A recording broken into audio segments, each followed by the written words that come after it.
Welcome back. अब हमारे साथ हैं केडियानॉमिक्स के फाउंडर सुशील केडिया। उनसे जानते हैं आज की बिग एंड बोल्ड कॉल्स।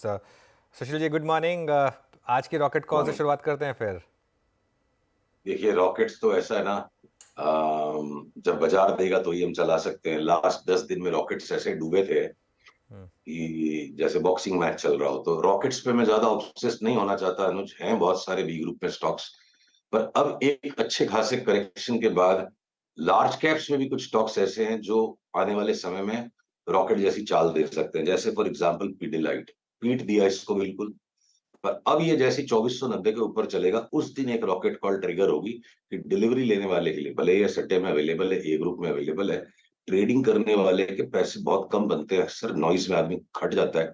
पर डिलीवरी उठाए कोई पीडीलाइट को 2490 के ऊपर चलने के बाद, तो मुझे लगता है इसमें एक रॉकेट लाइक मूव 3700 3800 तक का आना चाहिए। दूसरा, आपका बंधन बैंक एक कॉन्ट्रेरियन कॉल हो सकता है। लग रहा है इसने भी एक बॉटम बनाया है। एक दो दिन इसको थोड़ा कॉशियसली इकट्ठा करना चाहिए, 5-6 रुपए की नीचे की डिप की जगह रखते हुए। और इसमें भी कोई ट्रेडिंग नहीं करे और पकड़ के चुपचाप बैठे, तो 6-8 महीने में इसको भी 350, 350, 360 तक जाने में वक्त नहीं लगेगा। तो ये लार्ज कैप लिक्विड नेम्स में भी ये 60-70-80% की मूव्स कोई रॉकेट से कम नहीं लगती है मुझे। ठीक है, तो ये हो गए इस समय दो तीन बड़े नाम। निफ्टी और बैंक निफ्टी पर क्या व्यू बन रहा है अब, सुशील? देखिए, बैंक निफ्टी ने सरप्राइजिंगली निफ्टी से भी ज्यादा स्ट्रेंथ डिस्प्ले किया लास्ट 2 दिन में। और कुछ सर्टेन चार्ट पैरामीटर्स जिसको हम देखते हैं, तो बैंक निफ्टी ने अर्ली लीड लेके एक कंफर्म्ड ट्रेंड रिवर्सल कर दिया है। और निफ्टी भी अब ट्रेंड रिवर्सल कर चुकी है। एस&पी नैस्डैक भी तकरीबन तकरीबन ट्रेंड रिवर्सल के पॉइंट पे है। पर कल चूंकि वहां एफओएमसी की मीट है, वो एक बार निकल जाए रास्ते से बाधा, तो global equity indices and Indian indices they are all looking कि सारे एक साथ लॉक इन स्टेप। अब यहाँ से बॉटम बनना चाहिए। हो सकता है ऑलरेडी बन चुका है। सो एग्जाम्पल के तौर पे जिन्हें ट्रेडिंग करनी ही है और वो स्टॉक्स पे फोकस नहीं कर सकते, तो जब तक आज का बंद निफ्टी पे 19,120 के ऊपर ऊपर आता है, हम अपने कैलकुलेशन को चेंज नहीं करेंगे। और जब तक बैंक निफ्टी का आज का बंद 42,815-20 के ऊपर ऊपर रहता है, हमारे लिए ट्रेंड ऊपर ही रहेगा। ओके। जब सुशील जी आप ये कहते हैं कि बैंक निफ्टी आपको थोड़ा अच्छा लग रहा है, इस वक्त स्टेबल लग रहा है, और यहाँ से अगर इसको अपसाइड तय करना है, तो आपके अनुमान के मुताबिक कौन कौन से स्टॉक फ्यूचर्स सबसे ज़्यादा कंट्रीब्यूट करेंगे? अगर मैं इंडेक्स पे ना कॉल लेकर एक बैंकिंग स्टॉक फ्यूचर पे कॉल लेना चाहूँ, तो वो आपके अनुमान से क्या होगी? देखिए, मुझे लगता है कि एसबीआई, आईसीआईसीआई और एचडीएफसी रह जाएंगे थोड़े लगाड़।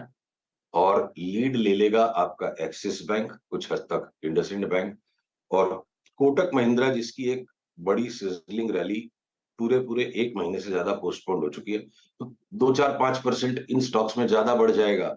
और एचडीएफसी बैंक भी मौके पे आपका 10% बढ़ जाएगा। पिछले सप्ताह अनुज ने जब पूछा था एचडीएफसी बैंक पर, मैं थोड़ा एक्सट्रीम शब्दों का इस्तेमाल कर गया था, तो मैंने नोटिस किया था बड़ी सरकास्टिक स्माइल थी अनुज के चेहरे पे। तो 10-1% की रिबाउंड एचडीएफसी बैंक में आना कोई भी बड़ी बात नहीं है। पर एक लॉन्ग टर्म इन्वेस्टमेंट की जो थ्योरी बनी हुई है, हर आदमी एचडीएफसी बैंक ले लेता है कि जैसे एक इन्वेस्टमेंट मंत्र है, वो दौर क्लियरली एचडीएफसी बैंक का चला गया। निवेशक की रिटर्न्स बनेगी नहीं, बीच बीच में 10-10% की ऊपर नीचे की ट्रेडिंग की रिटर्न्स बनेगी। तो फ्लैक्सिड टू ढीले से रहे और बाकी के छोटे वाले बैंक और कोटक शायद 5-7% इनसे ज्यादा बढ़ जाएंगे। मैं sarcastically नहीं स्माइल करता हूँ सुशील। या तो मैं स्माइल करता हूँ या मैं फ्राउन करता हूँ। मुझे sarcastically स्माइल करना आता नहीं है। अच्छा अच्छा, ठीक है, मेरे को लगा ऐसा। अच्छा, ठीक है। अच्छा, अब सुशील, वो बीएससी में वो मूव आया बड़ा, आपने खैर प्रॉफिट भी बुक किया, आपने ऑन एयर बोला था कि आपने प्रॉफिट बुक कर लिया, लेकिन ये रुक ही राइट। नहीं रहा है। ऐसा क्या हो गया इसमें? देखो, ऐसा है अनुज, जब आदमी राइट हो जाता है तो उसे लगता है वो स्किल्ड है।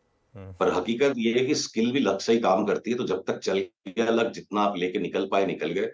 अब पलट के इसमें घुसना मुझे कोई भी तरह की, हमारे लिए समझदारी नहीं लगती। जहां हम घुसेंगे वहीं है इसको नीचे आना है। अगर मेरे स्क्रीन पे बीएससी की चार्ट दिख रही है, तो बिल्कुल एक फाइनल टॉप के जैसा पिक्चर लग रहा है। तो आने दीजिए, इसमें करेक्शन देखते हैं। 1100 1150 के करेक्शन में अगर दोबारा बाई का पैटर्न आएगा, आपकी हमारी पहले बात हुई थी कि 400 से एक बार हम 1200 1250 तक की चाल खेल रहे हैं, जिसको हम 1400 तक खेल के हट गए।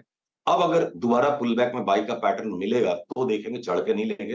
हो सकता है इसमें 2500 तक की भी चाल आ जाए, पर इसकी छोटी बहन जो सीडीएसएल, जिसमें बीएसई का भी काफी स्टेक है, वो अगर अभी तक बहुत नम्रता से चला है और इस तरह की उछल कूद जैसी बीएसई में है, इसमें नहीं बनी है, तो मच मोर सोबर चार्ट है कि जहां हाथ पैर टूटने के, कि आपने बीएसई लिया, लेते ही 300 रुपया नीचे हो जाएगा तो पसीने निकल जाएंगे। सीडीएसएल में लगता है कि वर्स्ट केस सिनारियो 100 रुपए तक की जगह कोई रख के चले और यहाँ से सीडीएसएल को डिलीवरी उठाए, तो बीएससी का बेटर प्रॉक्सी सीडीएसएल लगता है कि एक बार 1700-1800 की इमीडिएट चाल है, उसके बाद फिर थोड़ा विश्राम करे और ये भी शनै शनै 2400-2500 तक जा सकता है। तो रिस्क को ध्यान में रखते हुए अब मैं बीएससी की बजाय सीडीएसएल को प्रेफर करूंगा। राइट होना हर रोज जरूरी नहीं है। मोटे पैसे बना के मोटे निकलना और दोबारा फंसना नहीं, तभी बीएससी में तो हाथ डालने में डर लगता है। सीडीएसएल रिस्क के अनुपात में बेटर चार्ट लगती है। ओके।